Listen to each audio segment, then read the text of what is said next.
تو میں یہ گزارش کر رہا تھا کہ کووڈ-19 کے اندر ہم نے یہ بھی محسوس کیا ہے کہ جو انسانیت پر وسائل جو تھے وہ خرچ کیے جا سکتے تھے وہ نہیں کیے گئے، اور انسانیت کو بچایا جا سکتا تھا بہت سارے ان وسائل کو ان کے اوپر خرچ کر کے۔ اس کووڈ-19 ہمیں یہ بتایا ہے کہ جو بنیادی طور پہ جب اس طرح کی وبائیں آتی ہیں تو یہ وبائیں یہ نہیں دیکھتی کہ کون جو ہے کس کے پاس وسائل زیادہ ہیں اور کس کے پاس وسائل کم ہیں یا کس کے پاس وسائل نہیں ہیں۔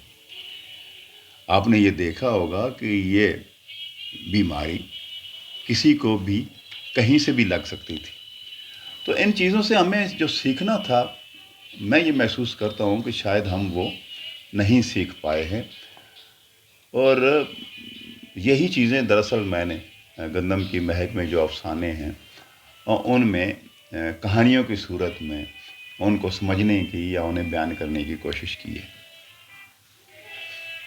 سر ہم اب مزید سیکھ پائے ہیں کچھ، ہمارے معاشرے پہ یہ لٹریچر کا کوئی اثر ہوا یا ہوگا؟ دیکھیں لٹریچر کا اثر تو رہتا ہی ہے لیکن بہت آہستگی سے۔ کبھی آپ نے یہ دیکھا ہے کہ جب یہ جو بارشیں ہوتی ہیں نا، ایک تو بارش کا تیز پانی آتا ہے اور زمین کی اوپر والی سطح کو بہا کے لے جاتا ہے، یہ آپ کی سیاست ہے، یہ آپ کا یعنی آپ کہہ لیں کہ باہر کا منظر ہے، وہ لوگ ہیں جو آپ کے مسلح ہیں ان کا کام ہے۔ یہ ادب کا کام یہ ہے کہ وہ آہستہ آہستہ بارش برستی ہے اور رستی رہتی ہے اور اس کی نچلی تہوں میں، زمین کی نچلی تہوں میں پہنچتی ہے، وہاں جہاں بیج ہوتا ہے، پھر اس کو نمو ملتی ہے تو وہ بیج پھوٹتا ہے۔ تو یہ آہستہ آہستہ جو کام ہے، آہستہ، مستقل اور دورس، تو یہ کام ادب کا ہے۔ وہ باتیں جو اس سے پہلے منٹو صاحب لکھ گئے تھے، بیدی صاحب لکھ گئے تھے، کرشن چندر لکھ گئے تھے، وہ باتیں آج بھی ہماری دلوں پہ اثر کرتی ہیں اور وہ ہمارے مزاجوں کو بنانے میں ان کا بھی کام ہے۔ تو ادب کا کام تو یہی ہے کہ وہ آہستگی سے، بہت نفاست کے ساتھ، بہت گہرائی میں جا کے اپنا کام کرتا ہے۔ تو ہم تو سیکھتے تو رہیں گے، لیکن یہ ایک بڑا محدود طبقہ ہوتا ہے جس کا مسئلہ ادب بنتا ہے، اور محدود اور بالکل ایسے ہی جیسے آٹے میں نمک، لیکن یہی آپ کہہ لیں اس سماج کا، اس طبقے کا، ان لوگوں کا، اس گروہ کا ذائقہ بناتا ہے۔ تو اسی سے راستے نکلتے ہیں اور یہی سجھاتا رہتا ہے آپ کو کہ آپ کو آگے کیسے چلنا ہے۔ سر کیسا رسپانس ملا آپ کو؟ کیسا رسپانس ملا گندم اور گندم کی مہک کا؟ گندم کی مہک، دیکھیں میں تو ایسا آدمی ہوں کہ لکھ کے میں فارغ ہو جاتا ہوں اور آگے چل پڑتا ہوں۔ یعنی خود آپ فری ہو جاتے ہیں اور میں آزاد، یہ ان کا کام ہے، اور ٹھیک ہے لوگوں کا رسپانس تو آتا رہتا ہے، لیکن میرا خیال ہے یہ کام نہیں ہے لکھنے والے کا کہ وہ اپنی تحریر کے پیچھے بھاگتا پھرے کہ جناب اسے پڑھیے اور اسے دیکھیے اور اس کے اوپر کیا کیجیے۔ یہ آپ کا کام ہے کہ آپ اپنا کام کیجیے اور آگے چلیے۔ تو الحمدللہ میں نے اس کام کیا اور سنگ میل والوں نے اسے چھاپا اور ان کے مطابق یہ کتاب بہت اچھی جا رہی ہے، تو یقیناً اچھی جا رہی ہے۔ یہ اچھی جانی بھی ٹھیک، اس میں ایکسپیرینس آپ کا جو ہے بڑا جو ہے الحمدللہ ایکسپیرینس ہے، اور اس میں پھر آپ کا اسلوب بھی ایسا ہے، اور آپ نے اس میں میں نے جو تھوڑا بہت مجھے ٹائم ملا اور جو میں نے وقت گردانی کی ہے اس کی، اس میں آپ کا مزاج، آپ کا اسلوب وہ بڑا جو ہے نا چینج نظر آتا ہے۔ دیکھیں لکھنے والے کو اپنے آپ کے ساتھ لائل رہنا چاہیے، پہلی بات تو یہی ہے۔ ہر ادیب جو ہے بالعموم میں یہ دیکھتا ہوں نا کہ اکثر ہمارے جو وہ ایک عربی کی کہاوت بھی ہے نا کہ یہ جو داستان گو ہے وہ داستان گو کا دشمن ہوتا ہے، یہ نادرست بات ہے، میں اسے درست نہیں سمجھتا ہوں، لیکن میں نے یہ دیکھا ہے کہ ہمارے ہاں بہت سارے لوگ اس پر عمل پیرا ہوتے ہیں کہ وہ سمجھتے ہیں کہ شاید فلاں نے میرا راستہ روک رکھا ہے، میں نے تو ورنہ آگے نکل جانا تھا۔ ایسا نہیں ہوتا ہے۔ ہر لکھنے والے اپنے انداز سے لکھنے اور اپنے اسلوب سے لکھتا ہے۔ میں جو چلتا ہوں نا، تو کتنے قدم مجھے یہاں سے لے کر وہاں تک، یعنی ان 20 فٹ میں کتنے قدم لیتا ہوں، ان قدموں سے مختلف ہوں گے جو آپ لیتے ہیں۔ درست ہے۔ آپ کندھے اٹھا کے چلتے ہوں گے، ممکن ہے میں کندھے گرا کے چلتا ہوں۔ آپ ذرا بازو زیادہ اپنے ان کو گردش موو کرتے ہوں گے، میں ذرا کم کرتا ہوں گا۔ اسی طرح بولنے میں بھی ایسا ہی ہوتا ہے، اور اسی سے اس کے پیچھے ایک پوری آپ کی زندگی کا تجربہ جو ہے وہ شامل ہوتا ہے۔ اس کے پیچھے آپ کے والدین بھی شامل ہوتے ہیں، آپ کے دوست شامل ہوتے ہیں، آپ کے جین شامل ہوتے ہیں، آپ کا اسکول شامل ہوتا ہے، اس میں بہت کچھ شامل ہوتا ہے۔ بہت باریک ہے۔ بالکل ایسا ہی ہے لکھنے کا عمل۔ جو آپ جملے کی ساخت بناتے ہیں، بظاہر آپ ایک جیسے لفظ استعمال کر رہے ہوتے ہیں، لیکن ان کا مزاج مختلف ہو جاتا ہے۔ بالکل ایسے آپ سوچتے مختلف ہیں، تو ظاہر ہے آپ اس کا بہاؤ جو ہے، اس کا جو واقعہ کا بہاؤ ہے، وہ بھی مختلف کر لیتے ہیں۔ جب آپ کا اسلوب مختلف ہو جائے گا تو آپ کا تو اس کے ساتھ مقابلہ نہیں ہے، اس لیے کہ آپ ایک اسلوب کے میدان میں بھاگ رہے ہیں اور دوسرے اسلوب کے میدان میں بھاگ رہے ہیں۔ تو ایک ہی وقت میں ایک سے زیادہ اچھا لکھنے والے موجود ہو سکتے ہیں، اور وہ اپنی شناخت کے ساتھ موجود ہوتے ہیں۔ ایک ہی وقت ہے، اس میں منشا یاد لکھ رہا ہے، وہ مختلف مزاج میں لکھ رہا ہے۔ رشید امجد لکھ رہا ہے، وہ مختلف مزاج میں لکھ رہا ہے۔ انور سجاد لکھ رہا ہے، وہ مختلف مزاج میں لکھ رہا ہے۔ احمد ہمیش لکھ رہا ہے، وہ مختلف مزاج میں لکھ رہا ہے۔ انیس لاگی لکھ رہا ہے، وہ مختلف مزاج میں لکھ رہا ہے۔ تو میں نہیں سمجھتا کہ آپ ان کے بیچ میں کوئی دوڑ لگائیں یا مقابلہ کیا جائے، بلکہ میں یہ سمجھتا ہوں کہ ان کا تقابلی مطالعہ ضرور ہونا چاہیے کہ یہ کہاں سے مختلف ہوتے ہیں۔ یعنی اب تک یونیورسٹیوں کے اندر، کالجوں کے اندر، بجائے اس کے کہ آپ اس پہ زیادہ مقالات لکھے جائیں کہ شخصیت اور فن، یعنی وہ انہوں نے ایک سانچہ بنایا ہوا ہے کہ جناب پہلے ان کے زندگی کے حالات جو ہے وہ ادھر ادھر سے اکٹھے کر لینے ہیں، اور پھر اس کے بعد ان کی کتابوں کی فہرست بنا دینی ہے، اور 2-4 چیزیں لکھ کے تو فارغ ہو جانی۔ ایسا نہیں ہونا چاہیے، بلکہ آپ تقابلی مطالعہ کریں، آپ دیکھیں کہ یہ کریکٹر جو اس نے لکھے ہیں دوسرے کے ساتھ کیسے مختلف ہو جاتے ہیں، اور وہ کون سے کمپوننٹ بنتے ہیں جن کی وجہ سے وہ مختلف ہوتے ہیں۔ تو اس طرح اس زمانے کو سمجھنے کی مدد ملے گی، اس اسلوب کو سمجھنے میں ملے گی، اور پھر راستے بھی نئے کھلیں گے، اور شخصیت کا بھی پھر پتہ چلتا ہے کہ یہ شخصیت کیسی ہے، ان کی سوچ کیا ہے۔ ایسا ہی یہ مطلب یہ تو بنیادی ہے، یہ مشکل کام ہے نا تھوڑا، جو کہ تھوڑا کرنا پڑتا ہے۔ اس کے لیے آپ کو پھر ظاہر بات ہے زیادہ ٹائم دینا پڑے گا، سوچنا پڑے گا، ریسرچ کرنی پڑے گی۔ جی ایسا ہی ہے۔ اور ظاہر بات ہے جب آپ ریسرچ کریں گے یا ٹائم دیں گے تو وہ چیز بھی اس طرح سے۔ جی آپ نے بتایا کہ گندم کی مہک جو ہے اس میں سے مہک آئی، اچھی مہک آئی۔ ہاں، گندم کی مہک جو ہے، نام پہ، عنوان پہ ذرا بات کریں۔ یہ دیکھیں، یہ جو گندم ہے، اس کے ساتھ پوری ایک تاریخ اس کی ہے، پوری انسانیت کی تاریخ اس کے ساتھ وابستہ ہے، اور شاید اسی مہک نے ہمیں جنت سے نکلوایا تھا، تو وہاں سے ہم نکل کے یہاں پہ ہیں، اور اسی کے ساتھ ہی ہماری زندگیاں آپ وابستہ ہیں، اسی کو کما رہے ہیں اور اسی کے ساتھ جڑے ہوئے ہیں۔ تو یہ کئی سطحوں پہ ایک علامت بھی بنتی ہے زندگی کے ساتھ جڑنے کی، زندگی کی کئی سطحوں پہ جا کے اس کی علامت بنتی ہے۔ تو اس لیے اس کو سر پازیٹیوٹی جو آپ نے دی نا، مہک، آپ گندم کا کچھ اور بھی کہہ سکتے تھے نا، مطلب امید شاید تو کہہ سکتا ہے، گھڑ بھی سکتا ہے، لیکن مہک کے حوالے سے نا وہ نام جو ہے وہ تھوڑا سا اس کو مزید جو ہے وہ شاعری کی طرف بھی اور امید کی طرف بھی لے جاتا ہے۔ جی ہاں، یہ اس کی ایک معنویت ہے، ظاہر ہے، اگر اس کو یہی نہیں کہ وہ اس کے اگر گندم کا دانہ ہی آپ اسے تصور نہ کریں، اس کے علامت کے ساتھ آپ جب جوڑیں گے تو مہک کا تصور بھی اور بھی آپ کے ہاں آئے گا۔ تو ویسے بھی میں نے یہ دیکھا ہے، اس میں زندگی کے واقعات کو اپنے بچپن کے ساتھ بھی جوڑا ہے اس میں کئی جگہوں پہ۔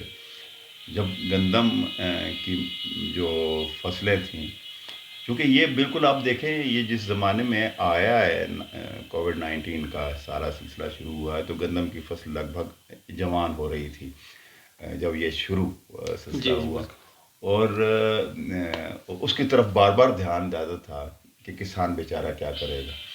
پھر جب بارشیں بیچ میں بارش ہوئی ہے اور اس میں گندم کے گرنے کا اور اس کا بھی ایک سلسلہ شروع ہوا تو اس کی ایک مہک بھی ہے اور ایک اس کا جو گمر جانا ہے اس کا ایک اور اس کی ایک آپ کہہ لیں ایک باس ہوتی ہے ایسی جی بالکل جو ایسے ہی. آپ کو ریپیل کرتی ہے، دور بھگاتی بھی ہے. تو یہ ساری چیزیں بنیادی طور پہ اس کے اندر زیر بحث آئی ہیں. تو بہرحال یہ تو افسانے پڑے ہیں اور انہیں سے ہی آپ لطف لے سکتے جی بالکل ایسے ہیں ہی. جو کیونکہ ان کو بیان بہت ساری چیزوں کو کیا نہیں جا سکتا. اصل میں ہاں بات صحیح یہ ہے ہے بالکل ایسے. فکشن یا جسے آپ کہتے ہیں نا افسانہ، افسانہ یہی ہے کہ کہانی کو لکھا تو جا سکتا ہے اور بیان بھی کیا جا سکتا ہے، واقعات کو لکھا تو جا سکتا ہے اور بیان بھی کیا جا سکتا ہے، لیکن جو فکشن بنانے کا عمل ہے، کہانی کو فکشن بنانا یا کہانی کو افسانہ بنانا، یہ وہ ہنر ہے جس سے یعنی وہ باتیں جو لکھی نہیں اس سے بتائی نہیں جا سکتی اور ان کو بیان نہیں نہیں کیا کیا جا جا سکتا، سکتا. صحیح.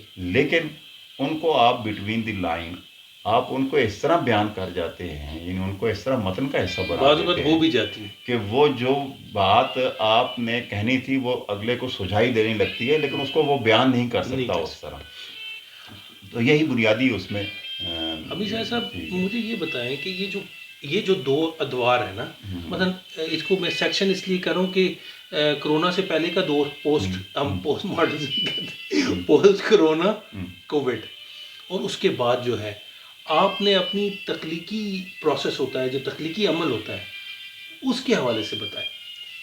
دیکھیں اس عرصے میں تو میں نے ایک گزارش کی نا، ایک تو کتاب وہی آ گئی. اچھا پھر اس عرصے میں چونکہ میرے پاس وقت بہت تھا اور پڑھنے کا بھی وقت بہت تھا تو بڑے عرصے سے میں ایک کام کرنا چاہ رہا تھا میر صاحب پہ.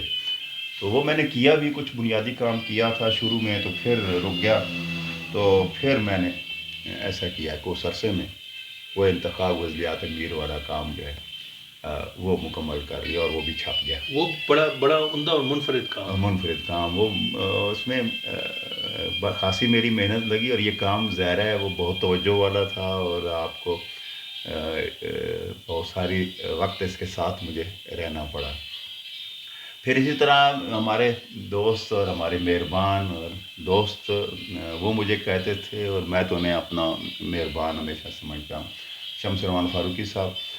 تو ان کا اس عرصے میں جب آپ پتہ ہے کووڈ کے اندر ہی ان کی بھی ڈیتھ ہو گئی تھی تو ان کا ایک مجموعہ پھر میں نے ان کے فکشن کا اس کو مرتب کر دیا. ان کے ساتھ آپ کی بڑی جی جذباتی جی وابستگی جی ان کے تھی. ساتھ بڑا ہماری بڑا محبت کا رشتہ موجود تھا. اس کے باوجود کہ بہت سارے مقامات پہ ہم ایک دوسرے سے الگ نقطہ نظر رکھتے تھے اور اس کا اظہار ہماری تحریروں میں بھی ہوتا رہا. جی درست. مثلا منٹو کے حوالے سے جو انہوں نے تعبیرات کی وہ تعبیرات مجھے اچھی نہیں لگتی تھی اور نتیجہ یہ ہوا کہ میری پوری کتاب جو ہے وہ اس پہ موجود ہے اور اس پہ فاروقی صاحب کے جو تعبیرات ہیں اس سے اختلاف بھی موجود ہے اور اس کو انہوں نے سراہا بھی.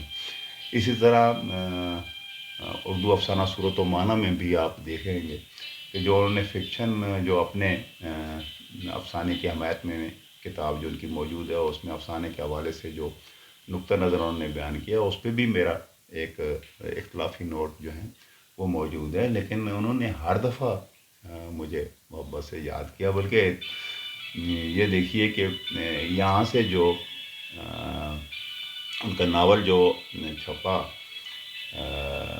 کئی چاند تھے سر آسماں، تو ایک پبلشر ہمارے بک کارنر والے ہیں وہ چاہتے تھے کہ وہ چھاپیں ان کا ناول جو ہے. تو انہوں نے کہا جی کہ ان سے مجھے ان کو اس کے حقوق لے کے دیجیے. تو میں نے انہیں فون کیا تو خیر وہ بات ہوتے ہوتے وہ چونکہ آصف اور بھی پہلے چھاپ رہے تھے تو کہتے ہیں یار وہ دیکھ لیں آصف جو ہے کہیں ناراض نہ ہوں. تو میں نے کہا میں آصف سے بات کر لوں. تو آصف سے بات ہوئی تو انہوں نے کہا کہ میں تو چھاپ نہیں رہا. تو ٹھیک ہے, کوئی حرج نہیں, آپ ضرور کیجیے. بلکہ میری بھی کچھ کتابیں ہیں تو ان کو کہیں کہ وہ کرنے والے اگر وہ چھاپنا چاہیں تو کر لیں. تو میری بات جب ہو گئی ان سے تو میں نے انہیں دوبارہ بتایا کہ آصف سے بات ہو گئی ہے. کہتا ہے یار تم نے تو بڑا زبردست کام کر دیا, لیکن یہ ایک اور شرط میری ہے. میں نے کہا جی کہیے وہ کیا ہے. کہتا ہے اس کا دیباچہ تم نے لکھنا ہوگا. میں نے کہا یہ تو زیادتی ہے. کہتا ہے کہیں آپ وہ تو بدلہ نہیں لے رہے جو آپ سے میں نے بات پہلے ایک دفعہ کہی تھی. تو وہ ذرا کوئی اختلافی بات تھی. تو انہوں نے کہا نہیں نہیں نہیں تم لکھو گے. تو خیر وہ میں نے اس کو لکھا اور وہ چھپ گیا. اور یہیں بیٹھے بیٹھے اسی کمرے میں جب وہ پبلشر لے کے آیا ان کی کتابیں تو یہاں بیٹھ کے ہم نے واٹس ایپ پہ ان کے ساتھ وہ کال ملائی. تو میں نے ان کو وہ کتاب دکھائی, ان کے صفحہ پہلا دکھایا, دوسرا دکھایا. کہتا ہے یار اتنا خوبصورت ہے. ابھی میں 3-4 صفحے ہی آگے کیے ہوں گے جس میں مختلف لوگ کیا رہا. کہتے ہیں مجھے یہ بتاؤ کہ اسلام آباد میں ایک ہوتا ہے محمد حمید شاہد, کیا اس کا دیباچہ بھی اس میں موجود ہے یا نہیں ہے. کیا بات. یہ باقاعدہ آپ دیکھیں گے کہ آپ وہ نیٹ پہ ابھی نہیں وہ نہیں, مجھے ویڈیو میں نے موجود ہے, دیکھا ہوا ہے, میں نے وہ دیکھا ہوا ویڈیو ہے. موجود ہے. تو اب یہ نہیں ان کی محبت کا ہی ہے. بلکہ جب وہ ہاسپٹل میں تھے کووڈ کے عرصے میں تو وہاں سے مجھے میسیج مسلسل کرتے رہے اور یہ بتاتے رہے کہ میں اب بہتر ہوں اور آپ کی دعاؤں کی ضرورت ہے. یہ اللہ کا کام, اللہ کے کام ہے کہ وہ چلے گئے. لیکن یہ ہے کہ میں کہتا ہوں کہ ایسے لوگ جنہوں نے اتنا کام کیا ہو کہ ان کو سیلیبریٹ کرنا چاہیے ان کی زندگیوں کو بھی. وہ ایسے نہیں گئے, وہ آخری وقت تک کام کرنے والے. مجھے یاد ہے میں جب بھی انہیں فون کرتا تو وہ بتاتے کہ میں فلاں کام کر رہا ہوں, فلاں جگہ پہ بیٹھا ہوں. وہ صبح سویرے آ کے بیٹھ جاتے تھے اپنے ٹیبل پہ. 1 بجے تک وہ اپنے ٹیبل پہ بیٹھ کے کام اپنے الگ جا کے وہ کرتے, پھر اٹھ کے جا کے تھوڑا سا آرام کرتے, پھر آ کے وہ کام. تو اس طرح کے وہ لوگ تھے جو لگے رہتے تھے کام میں. بالکل. تو ہم نے ان سے یہی سیکھا ہے کہ اپنے کام سے کام رکھیں اور مسلسل. یہ ایسا نہیں ہے کہ یہ آپ نے کچھ ایک کتاب لکھ لی, کچھ چند مضامین لکھ لیے, کچھ تھوڑا سا کام کر لیا تو اس پہ اتراتے پھریں. اس پہ اترانے کی ضرورت نہیں ہے. یہ کام مسلسل ہے بالکل اور زندگی بھر کا ہے. اس کے ساتھ جڑے رہیں اور کام کرتے رہیں تو انشاءاللہ اس کا کوئی نہ کوئی. اور ویسے بھی لکھنے کا بنیادی مقصد تو یہی ہے کہ ہم اپنے آپ کو ایکسپلور کر رہے ہوتے ہیں, اپنے آپ کو دریافت کر رہے ہوتے ہیں. اور اگر آپ خود اس سے لطف نہیں لے رہے, اس سے آپ کو اپنی ذات کو کوئی فائدہ نہیں ہو رہا تو اوروں کو کیا فائدہ ہوگا. جو اپنے لیے مضر ہوگا وہ دوسروں کے لیے ہوگا. اگر آپ ہی کڑتے رہیں گے جناب یہ فلاں جو ہے وہ یوں ہو گیا, فلاں یوں ہو گیا, فلاں نے یہ نہیں کہا, فلاں نے نہیں کہا, تو پھر کیا فائدہ ہو اس لکھنے کا. اچھا امیر شاہ صاحب, یہ جو گزشتہ جو 5 سال گزرے ہیں اس میں ایک واقعہ ہی کہہ لیں اس کو کہ آپ کو ایوارڈ سے بھی نوازا گیا, اس حوالے سے بھی اگر بات ہو جائے.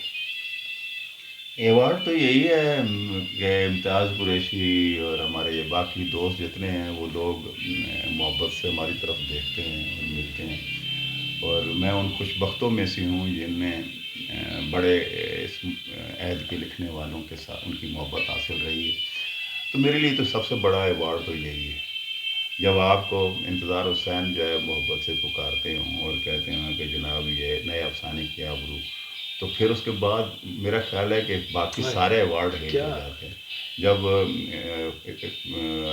شمس روان فاروقی یہ کہتا ہوں کہ امیر شاید کوئی ایسی بات کر دیتا ہے جس کے بارے میں اس عہد کے لوگ یہ ابھی تک سوچ ہی رہے ہوتے ہیں کہ اس سے کیا معاملہ کیا جائے, تو پھر آپ کو اور کیا چاہیے ہوتا ہے. میں نہیں سمجھتا کہ کوئی ایوارڈ, باقی اس لیے کہ ظاہر ہے یہ ایوارڈ تو ہوتا ہے ایک پروسیس کے ذریعے, اور ضروری نہیں کہ جو ریکمینڈ آپ کو کرنے والے وہ سارے ادیب ہوں. وہ ایک پروسیس سرکاری سا ایک عمل ہے جس کے ذریعے ہوتا ہے. لیکن خوشی اس بات پہ ہوتی ہے کہ آپ وہ اسٹیٹ کی طرف سے آپ کو دیا جا رہا ہوتا ہے اور آپ اسٹیٹ جو ہے آپ کو ریکگنائز کر رہی ہوتی ہے. تو اس لحاظ سے آدمی خوش بھی ہوتا ہے. اور شاید صاحب یہ بات بھی بہت اچھی ہے کہ بعض اوقات یہ ہوتا ہے نا کہ کوئی نامینیشن نہیں آتی ہے نا کسی کی, تو ایک طوفان مچ جاتا ہے کہ جی یہ کس کو دے دیا, یہ کیا ہو گیا, یہ تو چوری جانبدار تھی. آپ کی اور کچھ ایسے دوسرے احباب ہیں یا ادیب شاعر ہیں جن کے بارے میں اس قسم کا کوئی ایک نقطہ بھی نہیں اٹھا، کوئی سوال نہیں اٹھا کہ جی یہ ان کو کیوں دے دیا اور یہ یہ تو ڈیزرو بھی نہیں اللہ کا کرتے. یہ شکر بڑی ہے، بات بڑی محبت ہے. مجھے یہ تو یاد ہے صحیح ایوارڈ صحیح جگہ ایوارڈ آیا تو مبارکبادوں کا ایسا سلسلہ شروع ہوا کہ کہنے میں ایک تانتا بن گیا. جی بالکل ایسے. اور میں اتنا یعنی ان سب دوستوں کا احسان مند ہوں جن نے کیا. اور پھر یہاں اس شہر میں آپ دیکھیں کہ افتخار عارف صاحب نے باقاعدہ کھانے کی پوری ایک تقریب کی، دعوت کی ہے. وہ جلیل علی صاحب نے کی ہے، جوزی فہیم جوزی صاحب نے کی ہے، حارث خلیق نے. اس طرح بہت سارے دوستوں نے باقاعدہ بلا کے اور یہاں پہ انہوں نے اس کا خوشی کا اظہار کیا. پھر اور یہاں پہ لوگ اور آئے دل اور سے خوشی دل سے اظہار کیا. تو اگر فیس بک پہ بھی کیا تو دل سے اظہار کیا، اور اگر بالمشافہ کیا تو میں تو خوشی اپنے آپ کو پیر مغاں ہے. جو میرے اوپر اللہ کا کرم ہے، میں تو جتنا بھی شکر ادا کروں وہ کم ہے. اس نے اگر کوئی لفظ میں تھوڑی بہت تاثیر اگر ڈال دی ہے تو یہ اس کا کرم ہے. ورنہ آدمی کتنے لوگ ہیں جو اس کے ساتھ ہمارے ساتھ لکھنے والے اور بھی تھے اور ہیں پورے پاکستان بھر میں، بلکہ آپ کہہ لیں پورے سے اس ساری ادبی اردو دنیا میں تو کتنے سارے لوگ ہیں جو ایک ہی وقت میں لکھ رہے ہوتے ہیں. لیکن اگر ان میں سے آپ کو کوئی محبت سے یاد کرتا ہے تو اس پہ اللہ کا شکر ادا کرنا چاہیے. آپ کی اپنی شاید صلاحیتیں کم ہوتی ہیں، اس میں لوگوں کی عطا بھی زیادہ ہوتی ہے. اس لحاظ سے لوگوں کی عطا زیادہ ہوتی ہے کہ انہوں نے آپ کو پڑھا ہے، انہوں نے وقت نکالا ہے آپ کو. جی بالکل ایسے. اور اگر وہ آپ کو نہیں پڑھتے تو آپ ہاں یوں صحیح ہے. ہی کتنی کتابیں پڑھی ہوتی ہیں اور بے تحاشا کتابیں آتی ہیں. کتنے لوگ ہیں جنہیں کوئی پڑھتا ہی نہیں ہے.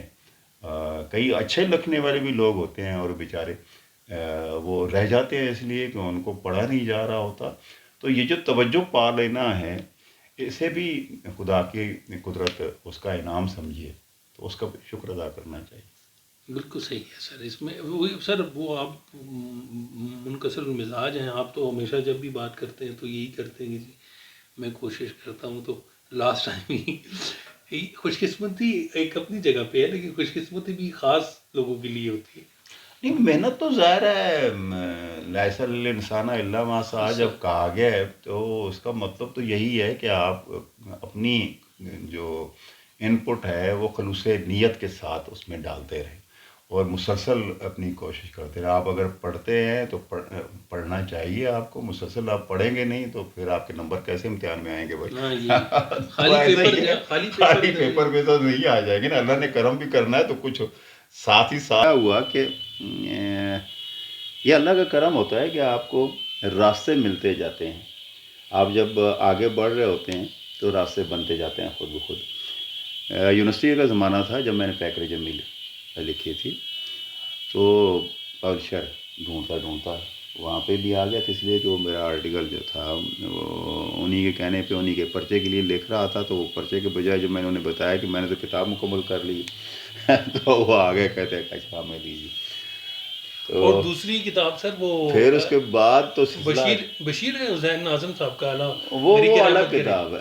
نہیں الگ کتاب ہے، لیکن وہ بھی تو سنا دے ذرا، اس کو تازہ کر. وہ ایسا تھا، وہ یونیورسٹی کے زمانے میں جب میں فیصل آباد میں تھا تو ہم محفل ہوٹل میں بیٹھا کرتے تھے، اور ان دنوں نظم کا مجھے کہہ لیں آپ چیٹک لگ گئی تھی. وہ نظم یہ ہے کہ نثری نظم جسے آپ کہتے ہیں، تو ہم اسے نظم کہا کرتے تھے. ریاض مجید صاحب نے یہ نام ڈیوائز کیا تھا. اور تو نظمیں بہت زیادہ لکھی تھیں اس وقت زمانے میں.